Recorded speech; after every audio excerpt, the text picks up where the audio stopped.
Welcome to the Loud Whisper Takeover podcast.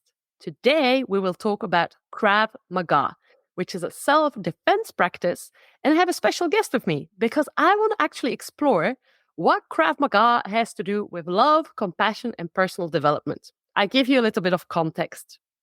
I started Krav Maga as an action actress, thinking I will learn some self-defense things because there are elements of boxing, Brazilian jiu-jitsu. We learn to defend ourselves against weapons. And as an action actress, those are great skills to have. However, during training, you'll learn things that go against your instinct of not wanting to harm other people. I started crying many times in class. I did not expect that. And another journey began. I became aware that there was physical healing that was taking place on a cellular level. I became present to I was learning about giving and receiving love and being in the presence of supportive masculine energy. I met an amazing human being in Bulgaria. He is organizing outdoor survival in Krav Maga camps in forests and mountains, the mountains of Bulgaria. He's dedicated to creating safe spaces for groups that he takes with him on these journeys. He is really dedicated to create spaces where there is respect, responsibility, integrity. There's a lot of self-reflection going on. He is the founder of Authentic Bulgaria. Sergej Bulgaria. Welcome, Sergej. How are you doing? That's a great introduction. We can stop the podcast now. It was the greatest introduction. Yeah, I cannot add anything. So, yeah, my name is Sergej Krivoruchko. I'm currently a tour guide in Bulgaria and organize small-scale tours in rural Bulgaria for people who are fed up with the mass tourism, and when they go on a holiday, they don't want to be treated like a number. So I bring them to places off the beaten track, and so they can feel seen and welcome. And currently, I don't teach Krav Maga because I'm injured, but sometimes there are some Krav Maga elements in the tours that are organized because it's only sightseeing is sometimes a bit boring, so people can let off the steam. Awesome. And so we will talk about your tours in Bulgaria as well, because there's something very beautiful about it. But first, maybe for listeners that don't really know what Krav Maga is, can we give them a little bit of an explanation of how you see what Krav Maga is? Because also you are that guy that loves cuddling cats. You are a cuddler. You love kindness. You're a very compassionate human being. Yet you became a Krav Maga practitioner. You had a Krav Maga club as well in Belgium when you used to live in Belgium. Yeah.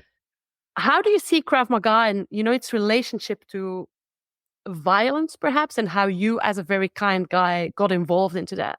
Yeah, I think maybe people can relate. I grew up in a small village at the seaside, very, very cozy in Belgium. And then when I turned 18, 19, I had to study in a big city, Antwerp. And Antwerp is a very noisy city. A lot of things are happening at the same time. And I went with my naive personality. I went into the big city, and I didn't know what a university was because I had to go to my first day. And I looked around and I wanted to ask people, but I didn't feel safe. And I never had this feeling. It's like, why I don't feel safe? And then I see all these people loud, outgoing, and yeah, not so polite or friendly than in cozy village where I grew up. I experienced a lot of unsafety in my body, and I didn't want to have this. I want to feel safe again. So then I started the journey. Like, okay, what should you do when you don't feel safe? Maybe you should do some boxing, whatever. I went to do some taekwondo, but I felt like in a realistic situation on the streets, for instance, in Antwerp, when there was a big guy coming up to you, what should you do? I really wanted to know what I should do, what I could do in this kind of situation. So then came Krav Maga, and Krav Maga was for me the right thing to learn at that time because I really wanted to know like things that are come in handy, like very useful, effective on the streets. So no blah, blah. And okay, so I subscribed in my first class, and I was a bit intimidated by the big guys, obviously, because they were talking a lot and they were like very big. And my first class, like, hello, very naive. Hello, how are you? And there were some guys, Ukrainian guys, and there's a hello, hello. And they just did the exercise. We did the exercise, but they were not nice to me. They were just, it was, how Krav Maga, it's very realistic. It depends which Krav Maga class you're attending to, but it was full contact. So that meant after the class, a lot of bruises, pain, aches, but I said to myself, like, I really like this. And then my journey started. And after 10 years, I decided to start my own club and in Knokke, but now I moved to Bulgaria, so my club doesn't exist anymore. But yeah, the hands-on thing, what to do in a situation where you don't feel safe. It's very, it should be taught on school, actually. That's my opinion.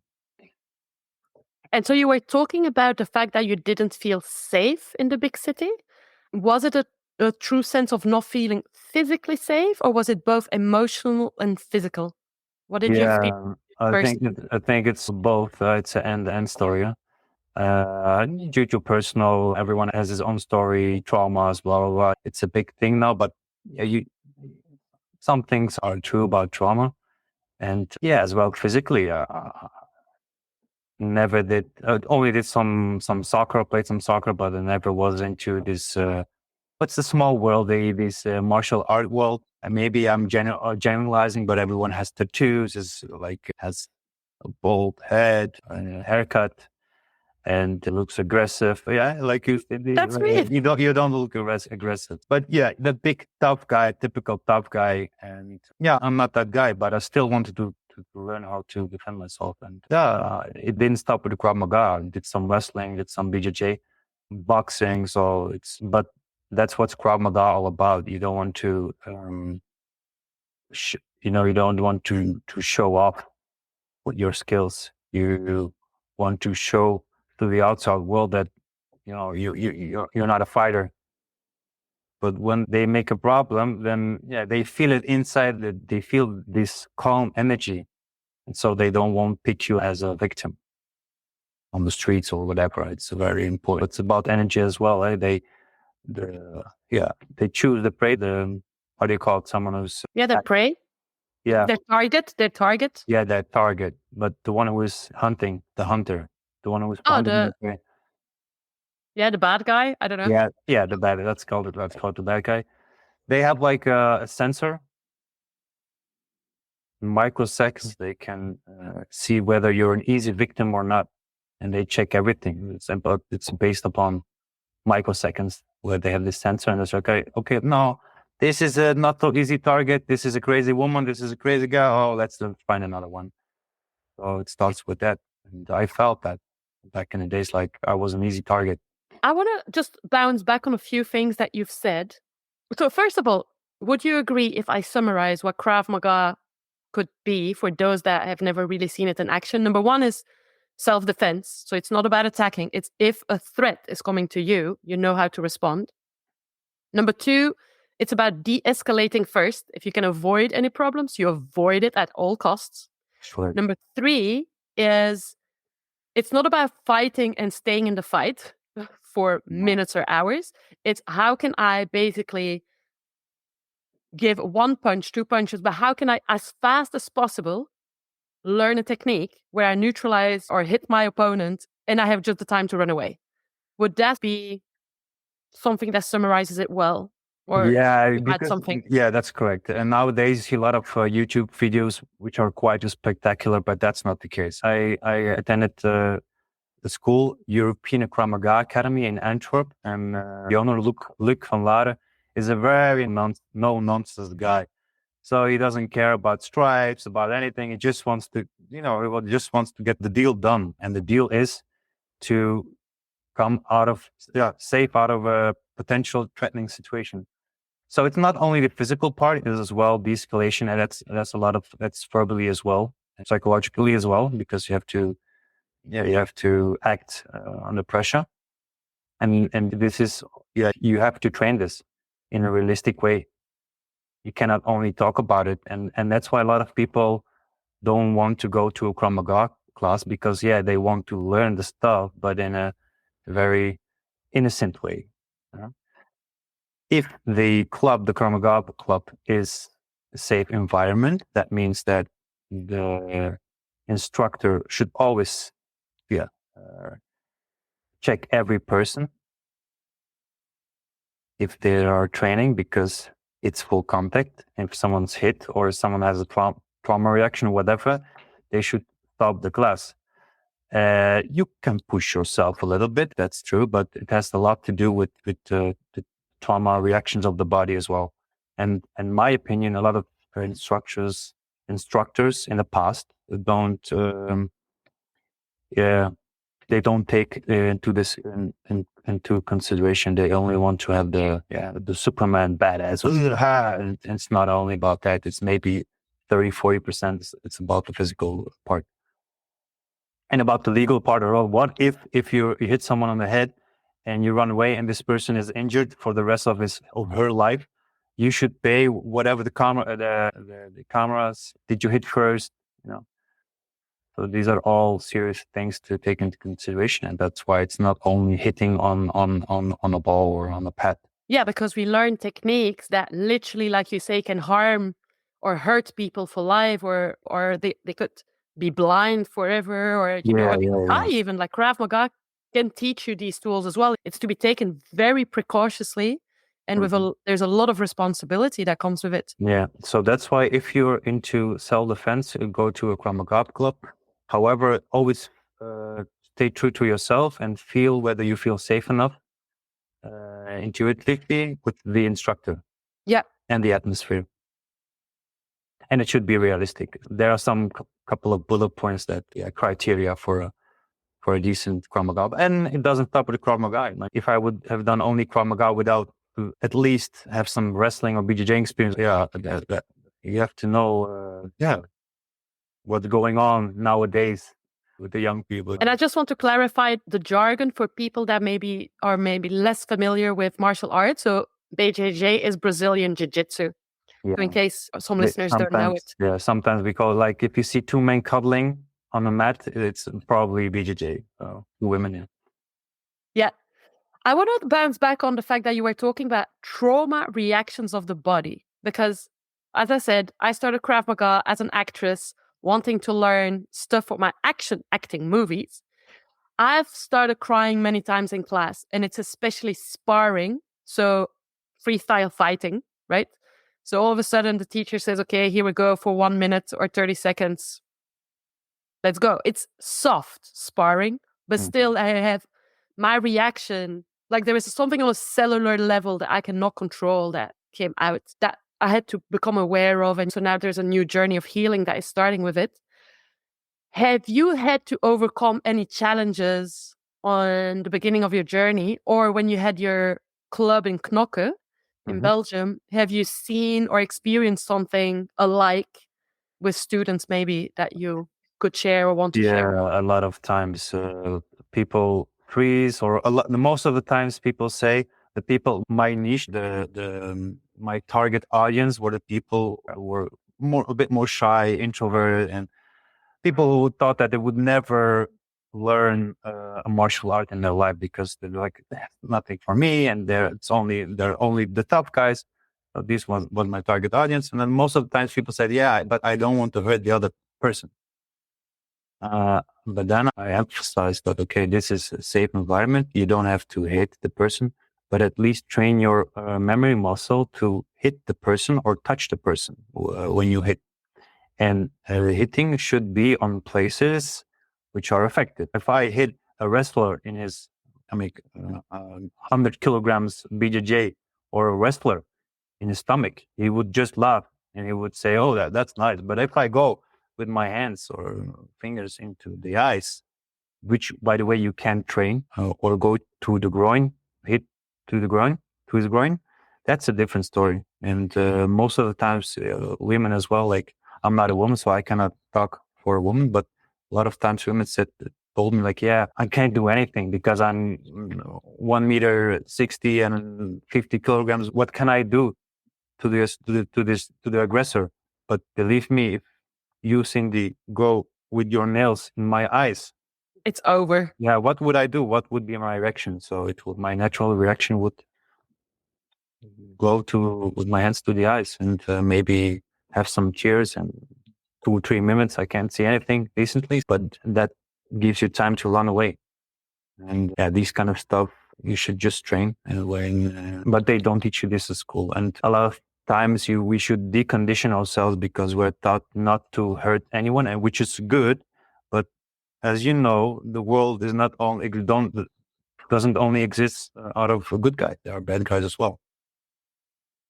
Yeah, and like you said, hitting another person is so confronting.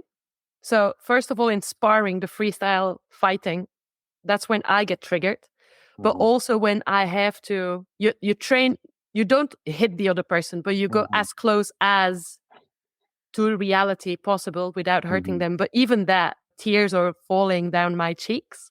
And there is something else that I've experienced in Krav Maga, and we're talking about women, and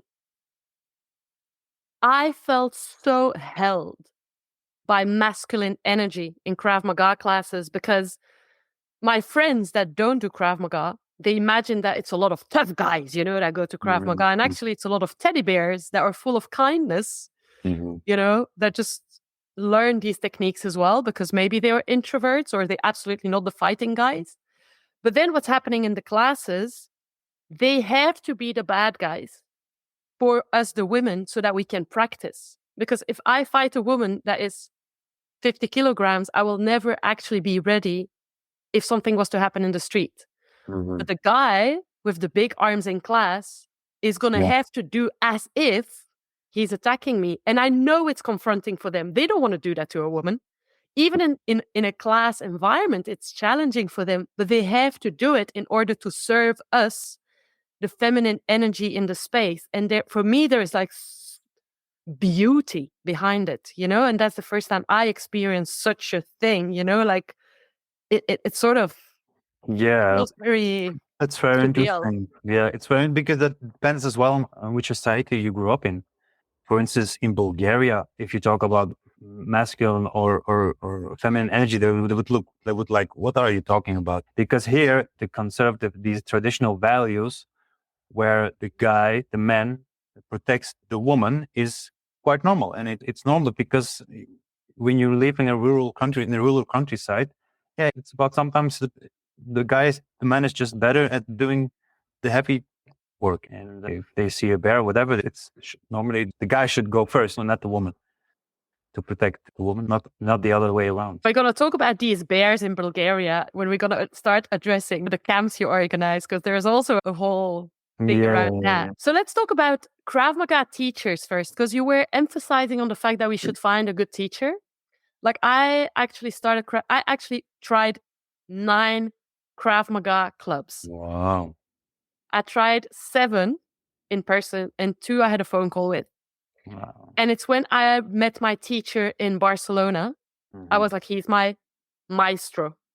He is an incredible man he has a very high level of emotional intelligence. He knows how to create safe spaces. He's incredible in terms of technique, but there is so much more happening in the class. So can you talk a little bit more about you're still a teacher, because there are still some Krav Maga in your retreats right now, but having had your club, what was for you very important as a Krav Maga teacher that you're like, I had to bring that to the space, that is non-negotiable? You talked about acting before in the Krav Maga class. That this is very important, people, and this comes in handy for you, because people, if you imitate or like a scenario, you play a scenario where you have a scenario where a woman is walking along the alley and there are 2 guys who are asking her for some money, and you know how it goes. Like, what time is it? And it's 9 p.m. It's dark. It's winter time. It's maybe in Barcelona or Antwerp. And we start the play. So this scenario, it's very important to play it realistically and be serious about that. No, you cannot say, oh, so no, it was laughing. No, I was like, no, you should play seriously to have a good training.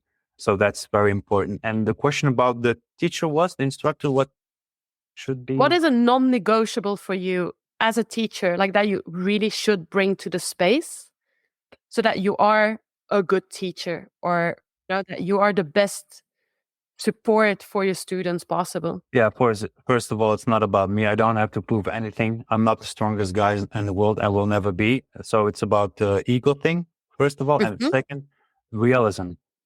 It should be very realistically. And that means pressure, full contact, and no nonsense. So sometimes it's not, you have to, just always be in tune with the group. Because you can say, like, now we have a class where it's only combatives and you really have to hit. Yeah, but if you see that people don't feel safe or they're like, hey, it's not for me, then okay, maybe you can push them a little bit. But if they say like, we don't want this, then you should listen to that as well. It's not always combatives or techniques, but it's about other stuff as well. Yeah, like the pre-assault cues of a potential aggressor. What are the signs where you should look for when there's a threat? A lot of people are not in tune with their body, so they don't see the potential threats, the pre-assault cues. But if Yeah, you were talking about actually the fact that aggressors have micro sensors. So what are a few examples you could give about us becoming aware, oh, this is making me a target if I behave this way or show this side of myself or whatever?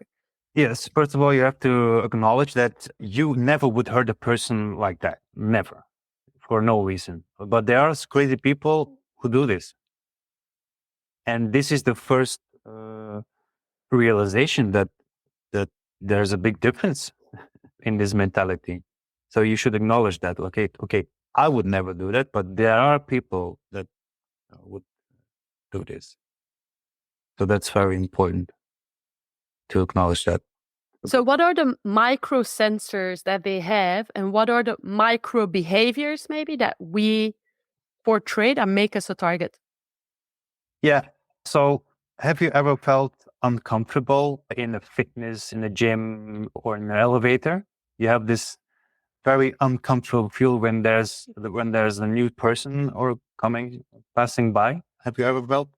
No, but I do have that very often when I walk in the streets of Brussels.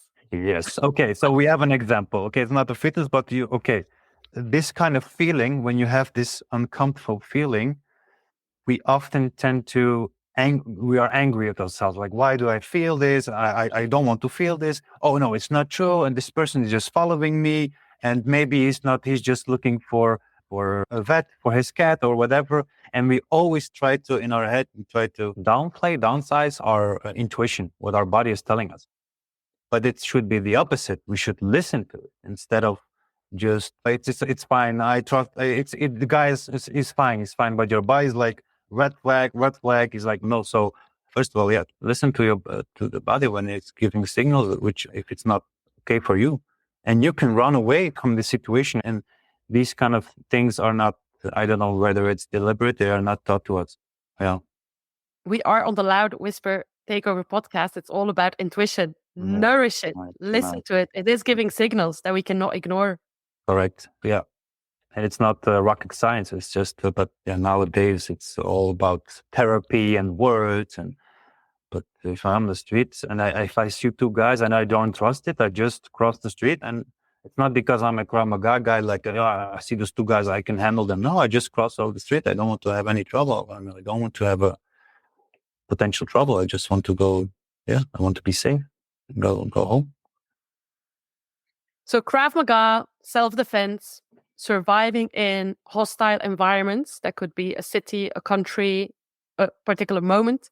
You're also organizing outdoor survival camps, and that's another kind of survival. Can you tell us more about what we actually do in those camps? So it was our trips in Bulgaria, and how you also add some or sprinkle some Krav Maga in it. Yeah. So the tours that I organize in Bulgaria, they are not really outdoor survival. I mainly organize these camps in Belgium.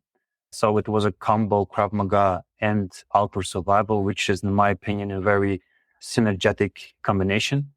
And yeah, now in Bulgaria, I'm planning to organize these trips, but I'm still, because Bulgaria is a very wild country, very untouched nature, a lot of nature. So first of all, I want to get to know the place better first if I want to start organizing these camps. But I do organize for expat digital nomads or just Bulgarians here, workshops for 2-3 hours, how to make a fire, how to just an introduction of Krav Maga. Did I also see on your Instagram something about bears? Are there bears in Bulgaria, right? There are currently more than 1,000 bears in Bulgaria, and most of the time they're more scared of humans than that we are scared, that we should be scared of them. Most of the times when they hear us, they run away. But if they're hungry and they should feed the cubs, and you should meet them, then it's not a pleasant situation. But you have more risk for getting in a car accident, to die in a car accident than to die from a bear attack. So we should not be scared to come on your tours and your trips because bears are definitely not a threat. No. But there are some things which you can take into consideration. Like if you want to go wild camping, if you have like 10 sausages in your camp, don't you be surprised that maybe there are like wild boars or wolves in your tent and maybe a bear. It's about common sense, actually. And so you sprinkle some Krav Maga activities sometimes in your current trips, but you're using it for fun, you told me. How are you incorporating it for fun? Like how, is it like a team building exercise or what are you doing with it? I go in Bulgaria, we visit places which are off the beaten track, and a lot of these places are archaeological tombs or from the Thracians or from ancient civilizations. And these kind of places are very overwhelming and it takes time to process them. And sometimes I give like a pat and then people can hit on the pat just to let off some steam. I don't know if you say this in English, but in Dutch you say this, stormaflaten, but you say, and I think this is a perfect combination that you have some moment for yourself, you have downtime, you're on your own, you can contemplate, you can gaze into the wild, and sometimes it's a mix, in my opinion, of all of these different kind of activities, which makes it full circle for the experience. Yeah, I love how you present that because going into another country, there is a lot of new stimulus, new language, new culture, things to take in, being outside of your comfort zone. And I am a big meditator, but you're right. Like there are moments actually something that is very physical that makes you sweat. It's also a way of processing and digesting information or that was almost like now they call it holistically, to be like in a holistic way, but I'm not into one thing. I think life should be explored in many different ways. I like to play music, I like to dance, I like to fight, train how to defend myself. Maybe that's a better explanation. And enjoy nature, and these kind of things are reflecting in my trips. It shouldn't be focused mainly on one thing, or like only on the Thracians or only Bulgaria. It's about it's about being together, the food, it's about everything. And that's why, and this way people feel more safe because nothing is required of them. It's nothing, we can let go of all these roles that we play. And that's why people love these kind of trips, because they feel like, wow, they feel themselves first of all, and then second, they feel accepted just the way they are. In your Instagram posts, it's like undeniable how your soul and your heart is vibrating and is being touched by Bulgarian culture, Bulgarian people, Bulgarian nature. Why did you move to Bulgaria? And what was that moment where you thought, you know what, that's it. I got to pack my bags and Bulgaria it is. I have to move. I cannot stay in Belgium. I have to move. Yeah. My name is, I have different backgrounds. I have Canadian roots, Romanian roots, Ukrainian, or Russian, whatever, Belgium, Dutch, everything. From Norway. I always knew from a kid, from when I was little, that I wanted to move to another country because Belgium for me was a bit too boring. It was too small, and there was not a lot of nature in Belgium. So, and I always thought that, okay, I want to move to Spain because Spain was for me like, I want to be like a don on a hacienda, on a finca, and have my oranges and my olive trees and vineyard, whatever.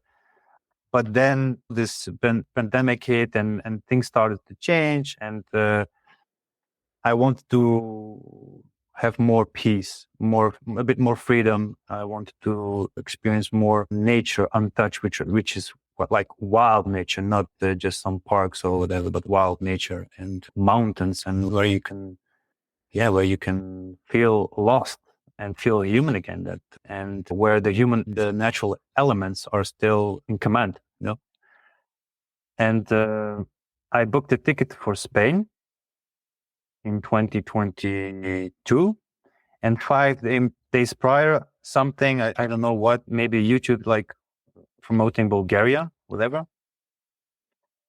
And then I booked a ticket for Bulgaria instead of Spain. I went first 3 days in Bulgaria. I was like, what the hell? These people are very cold and like typical Balkan people. When you ask them something, they just like it's there. You ask them something, it's there. They don't laugh. Like, then when you start to know them, you see that actually they're very warm. They're very genuine. They're very authentic. And I like this more than the more general American. I'm like, hi, how are you? And I'm generalizing, of course, but the Bulgarians, like, they have it's a crossroad. It's crossroad from east, west, and all different kind of culture. And I think that's a reflection of who I'm actually. You cannot pinpoint me for one nationality.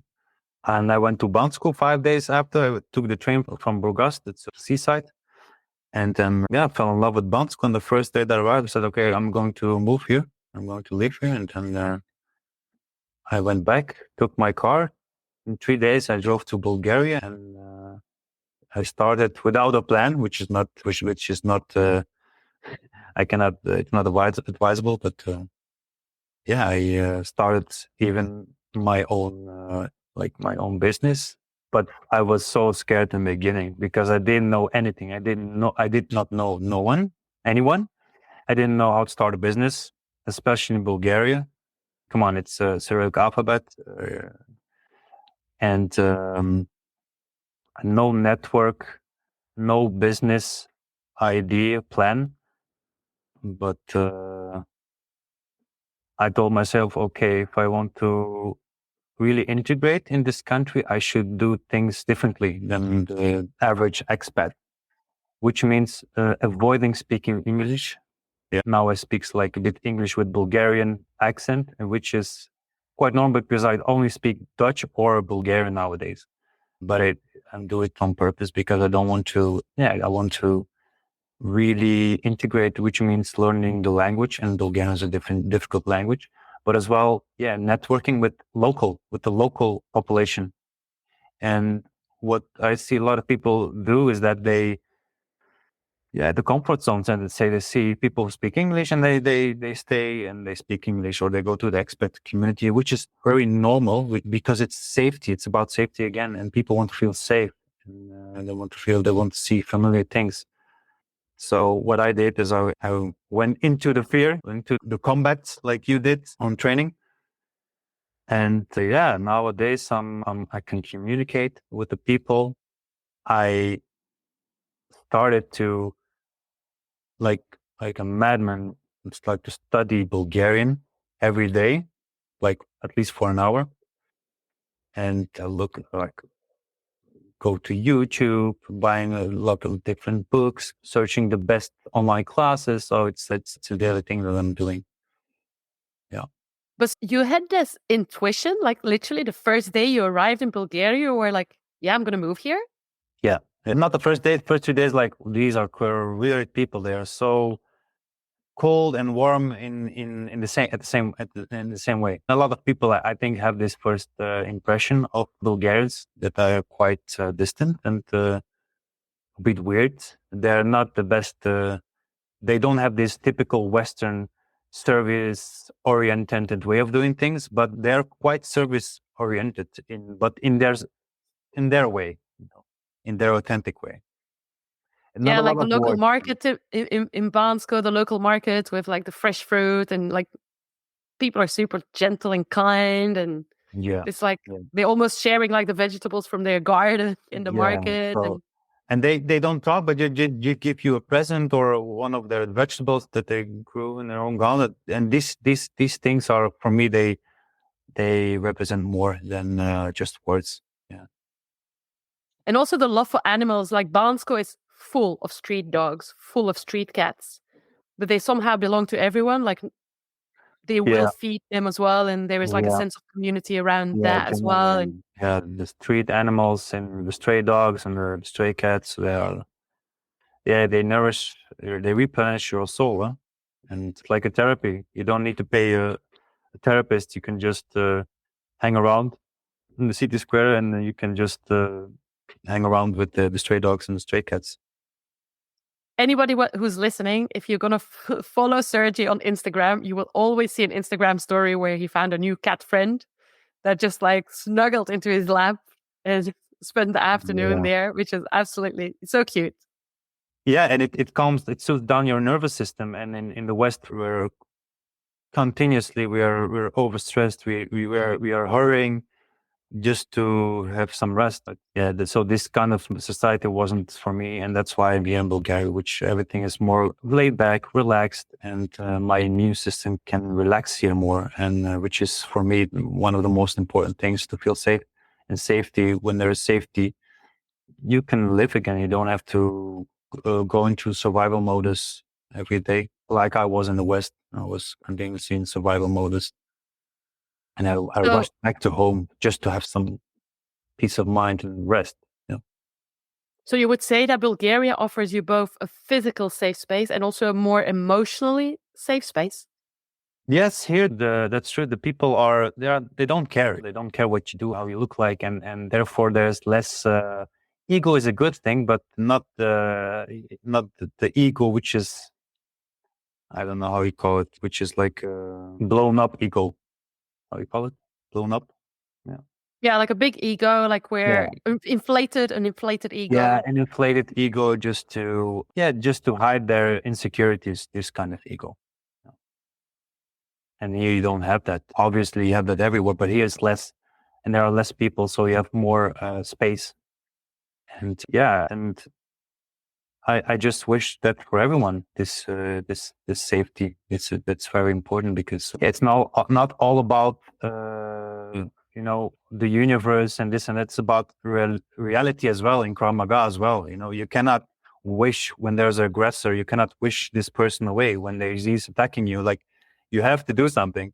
You're learning Bulgarian, you're running your own business now, you want to integrate in society, you do everything to integrate in society, not to be just and only with the expat community. I've moved countries many times. Also, loud whisper, intuition saying me, Cindy, pack your bags and you go. I think a lot of people from the outside always look at it, oh my God, it's amazing. And they romanticize the idea of moving country, but it actually comes with a lot of challenges. And those challenges are both professional and just personal, like finding a new group of friends and stuff. Can we first talk about you finding new friends and a circle of people that you feel like, oh, you know what? I'm becoming closer and closer with these people, and they're becoming my local tribe here. Yeah, so the famous Gabor Mate psychotherapist, Gabor Mate, is talking about two very important instincts. So the first instinct is to belong in a group, yeah, and the second important instinct is to be authentic in your own way. And most of the times in society, they clash. So what a lot of people do, they give up their own individuality, their identity, their authenticity to belong in a group. But that doesn't make you happy in the end. So what a lot of people do, just to belong, they go when if there's people speaking English, they just automatically go there, which is not a bad thing, but they do that most of the times subconsciously just to belong. And I realized this, like, okay, but I want to learn Bulgarian as well. I want to integrate. So I want to be authentic to myself. So I said to myself, okay, Sergej, maybe you're going to be alone in the first couple of weeks, months, because you chose to learn Bulgarian, which means doing the things, which means going to people that actually speak Bulgarian. And when there are people who speak English, I'm like, sorry, hey, can you speak Bulgarian? And Bulgarian is back in the days was like a couple of words and sentences, and that was it. So I felt I didn't have a very in-depth conversation in the beginning, and that's you feel lonely too. Sometimes you just want to talk in your own native language. But I knew I put through, and I said to myself, okay, the rewards of the language learning the Bulgarian will be amazing after a couple of months, at least half a year. And I can give you an example. I saw when I passed by the town hall, I saw a lot of people dancing in the town hall, and it's like, oh, they're doing like folk dance, and I want to do that too, but I'm scared. I don't know where to go. I don't understand where I have to find this kind of information. Who should I ask? Everything is Bulgarian. It's like, and no expat or nomad have done these dances, these classes. So I went just in the town and I just spoke to anyone and like asked them like, hey, where can I learn how to dance? And they were looking at me like, you're a foreigner and you're the first one who was asking you. It's weird. So I felt a bit awkward, but then in the end I found the teacher and she said to me like, unfortunately there are no beginners classes, but they are intermediate classes and you can join and you can see. I'm like, oh, okay. I thought beginners, okay, I can handle that, but now intermediate. So I went to the first intermediate class and everyone was looking like, what is this blonde, tall guy doing here? He's not Bulgarian. It's very obvious. So I felt, everyone is looking at me. I felt uncomfortable and that's normal. I mean, that I have to scan my environment. It's the first time that I was there in this group and will they accept me? All these basic fears. And okay, I said to myself, I just will shut up. I will just learn the dance, just attend the classes. And now I'm like in my 15th class and there some people say like, hey, Sergej, now you can lead the class for a joke because I am like they say like, hey, you're like a Bulgarian, dance like a Bulgarian. So I created this safety, this safe space for myself. And I think most of the time people, when they move to another country, they're looking for a safe space. And then they look good. They go for the familiar things, the Western culture where I grew up in and you grew up in. So everything that is, not that culture is like strange and scared of the unknown. Yeah, that's I intuitively know these kind of things, but sometimes it's too much and you have to build in safe spaces like for yourself. Maybe there's some advice for people who want to move and want to integrate. Yeah. And for me, that's such a beautiful story because obviously I am a dancer. I have a background as a dancer. Yeah. And dance allowed me to build many friendships around the world. And obviously, you not being a professional dancer at all, but dance is a way to connect to another human being on a soul level. And for me, that's also a magnificent story of how powerful just dance is. Yeah, you don't have to use words, right? Yeah, exactly. So it's Exactly. it's things I can recommend if you want to. Most of the times like this typical Western way, like I should go to a classroom and go attend to a class, and that and this way I can integrate and that's it. But no, it's about these kind of things as well. Yeah, but you have to go through the fear bubble. And sometimes it's too much, and then you go to your safe space, and then you can go back.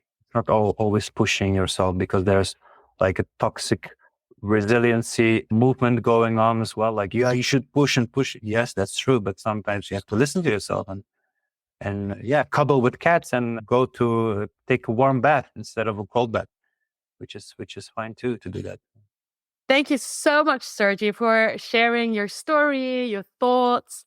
If people want to know more about your tours in Bulgaria or want to be coached, because I know that you coach people as well on how to go and live there, where can they find you on Instagram? So my Instagram handle is Sergej_Bulgaria. And the website is www.authentic-bulgaria.com. I'll definitely share it in the episode notes as well. Thank you so much, Sergej, for this beautiful interview. Thank you for the space of giving me the space to talk.